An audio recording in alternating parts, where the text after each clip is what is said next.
Transformation of sentences ல 10th rule என்னன்னு பார்க்கலாம். Instead of பதிலாக, instead of அப்படின்றது வந்து அதற்கு பதிலாக அப்படின்றது அதனுடைய மீனிங்கே.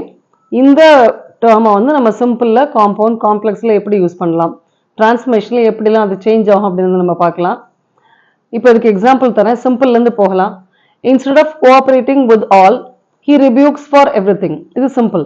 ஏன்னா instead of cooperating with all அப்படின்றது வந்து phrase. இதே சென்டென்ஸ் நம்ம காம்பவுண்டா சேஞ்ச் பண்றோம் அப்படின்னோம்னா he can cooperate with all. அப்படி இல்லை அப்படின்னு சொன்னா he is expected to cooperate with all, but he rebukes for everything. When you change the same sentence into complex, it goes like this. He rebukes for everything rather than cooperated. இப்போ he rebukes for everything அப்படின்றது வந்து first clause, main clause, and rather than அப்படின்றது வந்து subordinating clause ஓட சேர்ந்து வருது, subordinating conjunction. இப்போ rather than he cooperated, அந்த heன்ற subject வந்து repetitive வரதுனால அதை வந்து அந்த இடத்துல நம்ம யூஸ் பண்ணல. I'll give you another example. She likes coffee rather than tea. இப்போ she likes coffee, அப்போ rather than அப்புறம் tea மட்டும் தானே வருது. Where is the subject and verb? She likes coffee rather than she likes tea. That's understood.